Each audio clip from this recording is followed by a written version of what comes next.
Tom Burns-Malagnon, thank you for accepting our invitation to be our guest speaker at our School of International Relations.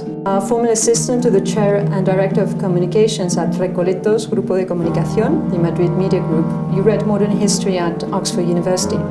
You wrote several books on Spanish politics and society. You covered the country's post-Franco transition for Reuters. You were Spain correspondent for Newsweek and the Washington Post in the 80s and for the Financial Times in the 90s. In the 2001 New Year's Honours List, you were awarded the OBE for services to UK-Spain relations.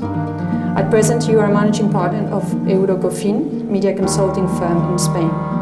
In your view, what are the most relevant challenges faced by the European Union nowadays?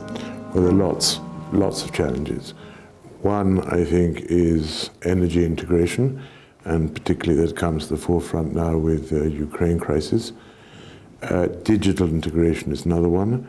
Banking union is an obvious one.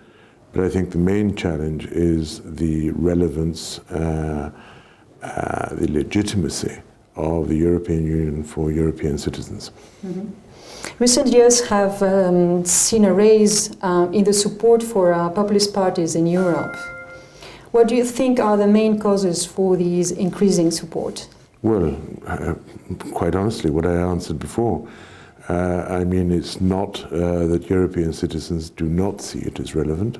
They do not see it as something that touches on their day-to-day life, or if it does, it is bad. And people, I think, want to be themselves. They don't want to have some great big leviathan in Europe running their lives. Mm-hmm. After the Scottish independent referendum, the Catalan nationalist leaders are also demanding an independence referendum in Catalonia. What do the Scottish and Catalan nationalist movements mean for the future of European integration? I think they mean a lot. I think honestly that what the Scottish independence movement has shown, and they got a huge vote, and what the Catalan struggle is about European citizens wanting to form their own communities and to somehow be not part of this sort of huge integrationist movement. I think that this is very important, and I think it's also fueled by the fact that the whole financial economic crisis, that people in Europe are worse off, and they are not willing to listen and not willing to be excited by these huge European plans and strategies. They don't want them. Why do you think it is so? I think it's absolutely natural. I think people are angry. They've got every right to be angry.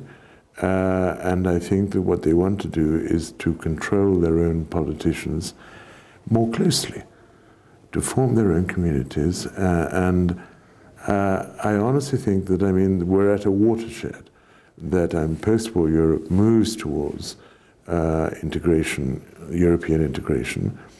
But when you come to sort of, 2014, 50 years afterwards, people are not quite so sure that that is what they want. Mm-hmm. Or at least the European Union has not been able to sell it successfully. Mm-hmm. What does history tell us about the role of nationalism in Europe? Well, nationalism has always been there. I mean, nationalism is in the start of the written history, which is the story of Israel. There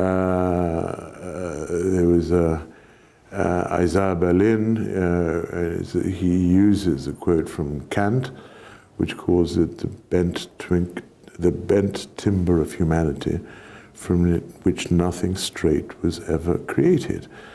And I think this is very true. And politicians and policymakers and business people, etc., who think that they can ignore nationalism, are incredibly stupid. Tom, thank you very much for your time, and thank you for being among us today. Thank you. Thank you.